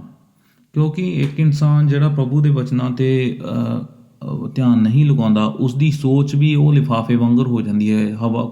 ਜਦੋਂ ਕੋਈ ਗੱਲ ਤੁਹਾਨੂੰ ਕੋਈ ਕਹਿੰਦਾ ਹੈ, ਤੁਸੀਂ ਉਹਦੀ ਗੱਲ ਮੰਨ ਲੈਂਦੇ ਹੋ। ਕੋਈ ਨਵਾਂ ਬੰਦਾ ਆ ਕੇ ਤੁਹਾਨੂੰ ਕੋਈ ਗੱਲ ਕਹਿੰਦਾ ਹੈ, ਤੁਸੀਂ ਉਹਦੀ ਗੱਲ ਮੰਨ ਲੈਂਦੇ ਹੋ। ਪ੍ਰਭੂ ਦੇ ਵਚਨਾਂ ਉੱਤੇ ਧਿਆਨ ਲਗਾਉਣਾ ਬਹੁਤ ਹੀ ਜ਼ਰੂਰੀ ਹੈ। ਅਤੇ ਜੇ ਤੁਸੀਂ ਪ੍ਰਭੂ ਦੇ ਵਚਨਾਂ ਉੱਤੇ ਧਿਆਨ ਲਗਾਓਗੇ, ਜਿਵੇਂ ਕਿ ਅਸੀਂ ਪੜ੍ਹਦੇ ਹਾਂ 119 ਜ਼ਬੂਰ ਦੇ ਵਿੱਚ ਵੀ, ਕਿ ਕਿਵੇਂ ਅਸੀਂ ਪੜ੍ਹਦੇ ਹਾਂ, ਜ਼ਬੂਰ ਲਿਖਣ ਵਾਲਾ ਕਹਿੰਦਾ ਹੈ ਕਿ ਮੈਂ ਤੇਰੇ ਵਚਨਾਂ ਨੂੰ ਆਪਣੇ ਦਿਲ ਵਿੱਚ ਸਮਾ ਲਿਆ ਅਤੇ ਮੈਂ ਤੇਰੇ ਵਚਨਾਂ ਉੱਤੇ ਧਿਆਨ ਲਗਾਉਂਦਾ ਹਾਂ ਤਾਂ ਕਿ ਮੇਰਾ ਧਿਆਨ ਤੇਰੇ ਤੋਂ ਦੂਰ ਨਾ ਹੋਵੇ। ਅਤੇ ਜੇ ਸਾਡਾ ਧਿਆਨ ਪ੍ਰਭੂ ਤੋਂ ਹਟਦਾ ਹੈ, ਅਤੇ ਪ੍ਰਭੂ ਦਾ ਤੋਂ ਧਿਆਨ ਸਾਡਾ ਕਿਵੇਂ ਹਟਦਾ ਹੈ? ਜਦੋਂ ਅਸੀਂ ਪ੍ਰਭੂ ਦੇ ਵਚਨਾਂ ਨੂੰ ਪੜ੍ਹਨਾ ਬੰਦ ਕਰ ਦਿੰਦੇ ਹਾਂ, ਉਦੋਂ ਸਾਡਾ ਧਿਆਨ ਦੂਜੀਆਂ ਚੀਜ਼ਾਂ ਵਿੱਚ ਲੱਗ ਜਾਂਦਾ ਹੈ ਅਤੇ ਫਿਰ ਸਾਡੀ ਸੋਚ ਜਿਹੜੀ ਹੈ ਬਦਲਣ ਲੱਗ ਪੈਂਦੀ ਹੈ। ਅਤੇ ਉਸ ਦੇ ਨਾਲ ਕੀ ਹੁੰਦਾ ਹੈ? ਉਸ ਦੇ ਨਾਲ ਅਸੀਂ ਆਪਣੀ ਸੋਚ ਵਿੱਚ ਕਈ ਇੱਦਾਂ ਦੀਆਂ ਚੀਜ਼ਾਂ ਸੋਚਣ ਲੱਗ ਪੈਂਦੇ ਹਾਂ ਜਿਹੜੀ ਕਿ ਸਹੀ ਨਹੀਂ ਹੁੰਦੀ। ਇਸ ਲਈ ਬਾਈਬਲ ਨੂੰ ਪੜ੍ਹਦੇ ਰਹੋ, ਚੰਗੀ ਸੰਗਤ ਰੱਖੋ, ਚੰਗੇ ਪਾਸਟਰਾਂ ਦੇ ਕੋਲ ਜਾ ਕੇ ਉਹਨਾਂ ਕੋਲੋਂ ਸਿੱਖੋ। ਜਿਹੜੇ ਚੰਗੇ ਪ੍ਰਚਾਰਕ ਹਨ ਉਹਨਾਂ ਦੇ ਨਾਲ ਬੈਠੋ। ਜਿਹੜੇ ਬਹਿਰੂਪੀਏ ਹਨ, ਝੂਠੇ ਪ੍ਰਚਾਰਕ ਹਨ, ਜੋ ਲੋਕਾਂ ਨੂੰ ਮਿਰੇਕਲ ਬਣਦੇ ਹਨ, ਉਹਨਾਂ ਕੋਲ ਨਾ ਜਾਵੋ। ਇਹ ਬਹੁਤ ਹੀ ਜ਼ਰੂਰੀ ਹੈ। ਜੇ ਤੁਸੀਂ ਆਪਣੇ ਵਿਸ਼ਵਾਸ ਵਿੱਚ ਅੱਗੇ ਵਧਣਾ ਚਾਹੁੰਦੇ ਹੋ ਅਤੇ ਜਿਹੜੀ ਬਾਈਬਲ ਦੀ ਸਿੱਖਿਆ ਹੈ ਉਸ ਨੂੰ ਜਾਣਨ ਦੀ ਕੋਸ਼ਿਸ਼ ਜ਼ਰੂਰ ਕਰਨੀ ਚਾਹੀਦੀ ਹੈ। ਅਤੇ ਮੈਂ ਮੰਨਦਾ ਹਾਂ ਕਿ ਕਿਤੇ ਨਾ ਕਿਤੇ ਪਾਸਟਰਾਂ ਦਾ ਇਹ ਜਿਹੜਾ ਉਹਨਾਂ ਨੇ ਆਪਣੀ ਜੋਬ ਸਹੀ ਤਰ੍ਹਾਂ ਨਹੀਂ ਕੀਤੀ, ਕਿਉਂਕਿ ਉਹਨਾਂ ਦਾ ਕੰਮ ਹੈ ਆਦਮੀਆਂ ਨੂੰ, ਔਰਤਾਂ ਨੂੰ ਚਰਚਾਂ ਵਿੱਚ ਸਿਖਾਉਣਾ ਚੰਗੀਆਂ ਚੀਜ਼ਾਂ। ਜੇ ਅਸੀਂ ਸਿਖਾਵਾਂਗੇ ਹੀ ਗਲਤ ਤਾਂ ਫਿਰ ਲੋਕਾਂ ਨੇ ਵੀ ਉਹੀ ਸਿੱਖਣਾ ਨਾ। ਜਿੱਦਾਂ ਦਾ ਅਧਿਆਪਕ ਹੁੰਦਾ ਹੈ ਉੱਦਾਂ ਦੇ ਸਟੂਡੈਂਟ ਹੁੰਦੇ ਹਨ। ਇਸ ਲਈ ਸਾਨੂੰ ਚਾਹੀਦਾ ਹੈ ਕਿ ਅਸੀਂ ਐਜ਼ ਪਾਸਟਰ, ਸਾਨੂੰ ਵੀ ਚਾਹੀਦਾ ਹੈ ਕਿ ਅਸੀਂ ਆਪਣੇ ਲੋਕਾਂ ਨੂੰ ਚੰਗੀਆਂ ਚੀਜ਼ਾਂ ਸਿਖਾਈਏ। ਉਹਨਾਂ ਨੂੰ ਪੋਲੀਟਿਕਸ, ਜਿੱਦਾਂ ਚਰਚਾਂ ਦੇ ਵਿੱਚ ਪੋਲੀਟਿਕਸ ਚੱਲ ਪੈਂਦੀ ਹੈ, ਜਾਂ ਲੜਾਈਆਂ, ਜਾਂ ਕਹਿ ਲਓ ਵੀ ਇੱਕ ਹੁੰਦਾ ਹੈ ਵੀ ਇੱਕ ਦੂਜੇ ਨਾਲ ਅਸੀਂ ਈਰਖਾ ਕਰਦੇ ਹਾਂ ਜਾਂ ਚੁਗਲੀਆਂ ਕਰਦੇ ਹਾਂ, ਉਹ ਚੀਜ਼ਾਂ ਸਾਡੇ ਵਿੱਚ ਨਹੀਂ ਹੋਣੀਆਂ ਚਾਹੀਦੀਆਂ। ਅਤੇ ਜੋ ਸੱਚ ਬੋਲਦਾ ਹੈ ਸਾਨੂੰ ਉਸ ਦੀ ਬੈਕਅਪ ਵੀ ਕਰਨੀ ਚਾਹੀਦੀ ਹੈ। ਉਸ ਦੀਆਂ ਗੱਲਾਂ ਨੂੰ ਫੜਨਾ ਚਾਹੀਦਾ ਹੈ ਜੋ ਕਿ ਚੰਗੀਆਂ ਗੱਲਾਂ ਸਾਨੂੰ ਦੱਸਦਾ ਹੈ। ਜਿਹੜੇ ਲੋਕ ਸਾਨੂੰ ਮਾੜੀਆਂ ਗੱਲਾਂ ਦੱਸਦੇ ਹਨ, ਸਾਨੂੰ ਉਹਨਾਂ ਗੱਲਾਂ ਤੋਂ ਦੂਰ ਭੱਜਣਾ ਚਾਹੀਦਾ ਹੈ ਅਤੇ ਉਹਨਾਂ ਲੋਕਾਂ ਨੂੰ ਅਵੋਇਡ ਕਰਨਾ ਚਾਹੀਦਾ ਹੈ ਜੋ ਕਿ ਬਹਿਰੂਪੀਏ ਹਨ। ਜਿੱਦਾਂ ਕਿ ਮੈਂ ਪਹਿਲਾਂ ਵੀ ਕਿਹਾ ਸੀ, ਉਹ ਭੇੜੀਏ ਹਨ। ਭੇੜੀਏ ਕਿੰਨੇ ਆ ਚੁੱਕੇ ਹਨ ਚਰਚਾਂ ਦੇ ਵਿੱਚ, ਜੋ ਕਿ ਖੁਦਾਵੰਦ ਦੀਆਂ ਭੇਡਾਂ ਨੂੰ ਮਾਰ ਕੇ ਸੁੱਟਣਾ ਚਾਹੁੰਦੇ ਹਨ ਆਤਮਿਕ ਤੌਰ 'ਤੇ। ਇਹ ਸ਼ੈਤਾਨੀ ਕੰਮ ਹਨ। ਅਤੇ ਸਾਨੂੰ, ਜੇ ਅਸੀਂ ਆਪਣੇ ਆਪ ਨੂੰ ਕਹਿੰਦੇ ਹਾਂ ਅਸੀਂ ਮੈਚਿਓਰ ਬਿਲੀਵਰਸ ਹਾਂ, ਜੇ ਅਸੀਂ ਪਰਿਪੱਕ ਮਸੀਹੀ ਹਾਂ ਤੇ ਫਿਰ ਸਾਡੀਆਂ ਗੱਲਾਂ ਪ੍ਰਭੂ ਦੀਆਂ ਗੱਲਾਂ ਵਾਂਗਰ ਹੋਣੀਆਂ ਚਾਹੀਦੀਆਂ ਹਨ। ਜਿਹੜੇ ਲੋਕ ਪਰਿਪੱਕ ਹਨ ਉਹ ਖੁਦਾਵੰਦ ਦੇ ਵਚਨ ਉੱਤੇ ਧਿਆਨ ਲਗਾਉਂਦੇ ਹਨ ਅਤੇ ਉਹ ਬੈਠ ਕੇ ਸੋਚਦੇ ਹਨ ਕਿ ਪ੍ਰਭੂ ਦਾ ਵਚਨ ਮੈਨੂੰ ਕੀ ਕਹਿ ਰਿਹਾ। ਸਿਰਫ ਪਲੇਨ ਰੀਡਿੰਗ ਦੀ ਨਹੀਂ ਮੈਂ ਗੱਲ ਕਰਦਾ। ਜੇ ਤੁਸੀਂ ਬਾਈਬਲ ਰੋਜ਼ ਪੜ੍ਹਦੇ ਹੋ ਅੱਛੀ ਗੱਲ ਹੈ, ਪਰ ਉਹ ਬਾਈਬਲ ਤੁਹਾਨੂੰ ਕੀ ਕਹਿ ਰਹੀ ਹੈ ਉਹਦੇ ਉੱਤੇ ਧਿਆਨ ਲਗਾਉਣ ਦੀ ਲੋੜ ਹੈ। ਅਤੇ ਉਹ ਤੁਹਾਨੂੰ ਬਾਈਬਲ ਜੇ ਤੁਹਾਨੂੰ ਕੋਈ ਇੱਦਾਂ ਦੀ ਗੱਲ ਦੱਸਦੀ ਹੈ ਜੋ ਤੁਹਾਡੇ ਵਿੱਚ ਨਹੀਂ ਸਹੀ, ਅਤੇ ਫਿਰ ਤੁਹਾਨੂੰ ਤੌਬਾ ਕਰਕੇ ਉਹ ਗੱਲ ਨੂੰ ਅਪਣਾਉਣਾ ਚਾਹੀਦਾ ਹੈ। ਇਸ ਤਰ੍ਹਾਂ ਅਸੀਂ ਮੈਚਿਓਰਡ ਹੁੰਦੇ ਹਾਂ, ਇਸ ਤਰ੍ਹਾਂ ਅਸੀਂ ਪ੍ਰਭੂ ਦੇ ਵਿਸ਼ਵਾਸ ਵਿੱਚ ਵੱਧਦੇ ਹਾਂ। ਅਤੇ ਇਹ ਚੀਜ਼ਾਂ ਅੰਤਿਮ ਵਿੱਚ ਇਹ ਮੈਂ ਕਹਿਣਾ ਚਾਹੁੰਦਾ ਹਾਂ ਕਿ ਇਹ ਚੀਜ਼ਾਂ ਅਸੀਂ ਆਪਣੀ ਜ਼ਿੰਦਗੀ 'ਚ ਕਿਵੇਂ ਲਿਆਈਏ। ਪਹਿਲੀ ਗੱਲ ਇਹ ਹੈ ਕਿ ਸਾਡੀ ਜਿਹੜੀ ਸੰਗਤ ਆ ਉਹ ਚੰਗੀ ਹੋਣੀ ਚਾਹੀਦੀ ਹੈ। ਜੇ ਤੁਹਾਡੇ ਸੰਗਤ ਵਿੱਚ ਲੋਕ ਚੰਗੇ ਹਨ ਅਤੇ ਤੁਸੀਂ ਚੰਗੀਆਂ ਗੱਲਾਂ ਕਰੋਗੇ। ਜੇ ਸੰਗਤ ਦੇ ਲੋਕ ਲਾਲਚੀ ਹਨ ਜਾਂ ਉਹਨਾਂ ਨੂੰ ਬਾਈਬਲ ਦੀ ਸਮਝ ਨਹੀਂ ਹੈ, ਜਾਂ ਉਹ ਗੌਸਿਪ ਕਰਦੇ ਹਨ, ਇੱਕ ਦੂਜੇ ਨਾਲ ਈਰਖਾ ਕਰਦੇ ਹਨ, ਜਾਂ ਝੂਠ ਬੋਲਦੇ ਹਨ, ਜਾਂ ਗੁੱਸੇ ਰਹਿੰਦੇ ਹਨ, ਫਿਰ ਉਹਨਾਂ ਦੇ ਵਿੱਚ ਰਹਿ ਕੇ ਤੁਸੀਂ ਵਿਸ਼ਵਾਸ ਵਿੱਚ ਅੱਗੇ ਨਹੀਂ ਵੱਧ ਸਕਦੇ। ਅਤੇ ਦੂਜੀ ਗੱਲ ਇਹ ਹੈ ਕਿ ਖੁਦਾਵੰਦ ਦੇ ਵਚਨ ਨੂੰ ਤੁਸੀਂ ਹਮੇਸ਼ਾ ਧਿਆਨ ਵਿੱਚ ਰੱਖੋ। ਪ੍ਰਭੂ ਦੇ ਵਚਨ ਨੂੰ ਪੜ੍ਹੋ, ਪ੍ਰਭੂ ਦੇ ਵਚਨ ਉੱਤੇ ਆਪਣਾ ਮਨ ਲਗਾਓ ਅਤੇ ਪ੍ਰਭੂ ਵੱਲ ਦੇਖੋ। ਲੋਕਾਂ ਵੱਲ ਨਾ ਦੇਖੋ ਪਰ ਪ੍ਰਭੂ ਵੱਲ ਦੇਖੋ।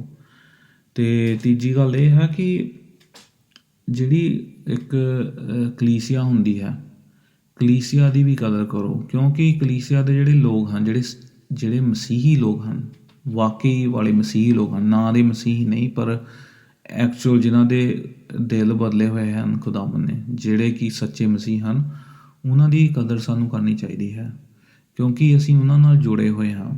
ਅਸੀਂ ਪਹਿਲਾ ਪਤਰਸ 'ਚ ਵੀ ਇਹੀ ਪੜ੍ਹਦੇ ਹਾਂ ਕਿ ਅਸੀਂ ਕਿਵੇਂ ਇੱਕ ਉਹਨਾਂ ਇੱਟਾਂ ਵਾਂਗਰ ਹਾਂ ਜੋ ਕਿ ਇੱਕ ਬਹੁਤ ਵੱਡੀ ਬਿਲਡਿੰਗ ਦੀ ਉਸਾਰੀ ਵਿੱਚ ਕੰਮ ਆਉਂਦੀ ਹੈ। ਇੱਕ ਇੱਟ ਜਾਂ ਪੱਥਰ ਆਪਣੇ ਆਪ ਵਿੱਚ ਉਹਦੀ ਕੋਈ ਕੀਮਤ ਨਹੀਂ ਹੁੰਦੀ, ਪਰ ਜੇ ਅਸੀਂ ਇੱਟਾਂ ਨੂੰ ਜਾਂ ਪੱਥਰਾਂ ਨੂੰ ਜੋੜ ਕੇ ਘਰ ਬਣਾ ਦਈਏ ਫਿਰ ਉਹਨਾਂ ਦੀ ਕਦਰ ਹੁੰਦੀ ਹੈ, ਕਿਉਂਕਿ ਉਹ ਇੱਟਾਂ ਹੁਣ ਇੱਟਾਂ ਨਹੀਂ ਰਹੀਆਂ ਪਰ ਉਹ ਇੱਕ ਘਰ ਬਣ ਗਿਆ। ਅਤੇ ਪਹਿਲਾਂ ਪਤਰਸ 'ਚ ਅਸੀਂ ਇਹੀ ਪੜ੍ਹਦੇ ਹਾਂ ਕਿ ਕਿਵੇਂ ਪ੍ਰਭੂ ਆਪਣੇ ਲੋਕਾਂ 'ਚ ਰਹਿੰਦਾ ਹੈ ਅਤੇ ਅਸੀਂ ਇੱਕ ਦੂਜੇ ਨਾਲ ਜੁੜੇ ਹੋਏ ਹਾਂ ਅਤੇ ਪ੍ਰਭੂ ਖੁਦ ਆਪ ਨੀਂਹ ਪੱਥਰ ਹੈ। ਇਸ ਲਈ ਸਾਨੂੰ ਪ੍ਰਭੂ ਦੀ ਮਹਿਮਾ ਕਰਨੀ ਚਾਹੀਦੀ ਹੈ ਅਤੇ ਸਾਨੂੰ ਇੱਕ ਦੂਜੇ ਨਾਲ ਜੁੜਨਾ ਚਾਹੀਦਾ ਹੈ, ਇੱਕ ਦੂਜੇ ਦੀ ਕਦਰ ਕਰਨੀ ਚਾਹੀਦੀ ਹੈ, ਇੱਕ ਦੂਜੇ ਦਾ ਹਾਲ ਚਾਲ ਪੁੱਛਣਾ ਚਾਹੀਦਾ ਹੈ। ਜੇ ਕੋਈ ਇਨਸਾਨ ਪਾਪ 'ਚ ਡਿੱਗ ਜਾਂਦਾ ਹੈ ਸਾਨੂੰ ਉਸ ਨੂੰ ਦੱਸਣਾ ਚਾਹੀਦਾ ਹੈ ਬਾਈਬਲ ਵਿੱਚੋਂ ਕਿ ਬਾਈਬਲ ਇਸ ਚੀਜ਼ ਬਾਰੇ ਕੀ ਕਹਿੰਦੀ ਹੈ। ਅਤੇ ਬਾਈਬਲ ਦੇ ਜ਼ਰੀਏ ਅਸੀਂ ਉਹਨਾਂ ਲੋਕਾਂ ਨੂੰ ਕਹਿ ਸਕਦੇ ਹਾਂ ਕਿ ਤੁਸੀਂ ਪਾਪ 'ਚ ਨਾ ਰਹੋ, ਤੁਸੀਂ ਪਾਪ ਤੋਂ ਮੁੜ ਆਓ। ਅਤੇ ਜਿਹੜਾ ਇਨਸਾਨ ਕੋਈ ਨਿਰਾਸ਼ ਹੈ ਉਸਨੂੰ ਅਸੀਂ ਬਾਈਬਲ ਪੜ੍ਹ ਕੇ ਉਸਨੂੰ ਇੱਕ ਹੌਸਲਾ ਦੇ ਸਕਦੇ ਹਾਂ।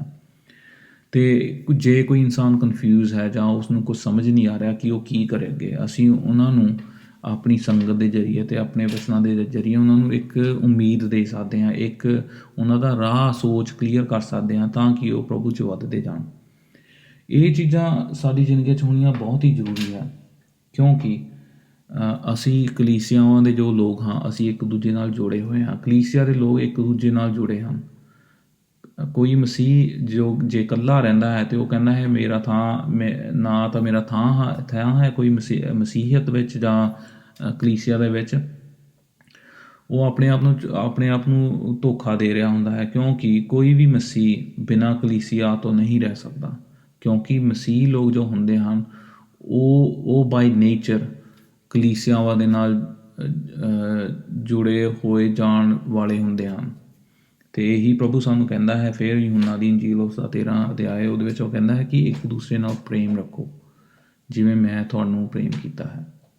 ਅਤੇ ਜੇ ਅਸੀਂ ਇੱਕ ਦੂਸਰੇ ਨਾਲ ਪ੍ਰੇਮ ਕਰਦੇ ਹਾਂ ਅਤੇ ਅਸੀਂ ਇੱਕ ਦੂਸਰੇ ਨੂੰ ਸੱਚ ਦੱਸਾਂਗੇ, ਅਤੇ ਜੇ ਉਹ ਸੱਚ ਚੁੱਭਦਾ ਵੀ ਹੈ ਤਾਂ ਵੀ ਦੱਸਾਂਗੇ, ਪਰ ਉਹ ਸੱਚ ਅਸੀਂ ਗੁੱਸੇ ਵਿੱਚ ਆ ਕੇ ਨਹੀਂ ਬਲਕਿ ਹਲੀਮੀ ਦੇ ਵਿੱਚ ਰਹਿ ਕੇ, ਪ੍ਰੇਮ ਦੇ ਵਿੱਚ ਰਹਿ ਕੇ ਅਸੀਂ ਉਹ ਸੱਚ ਨੂੰ ਇੱਕ ਦੂਸਰੇ ਨਾਲ ਸ਼ੇਅਰ ਕਰ ਸਕਦੇ ਹਾਂ। ਅਤੇ ਮੈਂ ਚਾਹੁੰਦਾ ਹਾਂ ਕਿ ਤੁਸੀਂ ਮਸੀਹੀ ਪਰਿਪੱਕਤਾ 'ਚ ਹੋਰ ਵੀ ਵਧੋ। ਇਹੀ ਮੇਰੀ ਪ੍ਰਾਰਥਨਾ ਹੈ ਤੁਹਾਡੇ ਲਈ। ਅਤੇ ਖੁਦਾਵੰਦ ਤੁਹਾਨੂੰ ਸਭਨਾਂ ਨੂੰ ਇਸ ਵਚਨ ਦੇ ਦੁਆਰਾ ਬਰਕਤ ਦੇਵੇ। ਆਮੀਨ।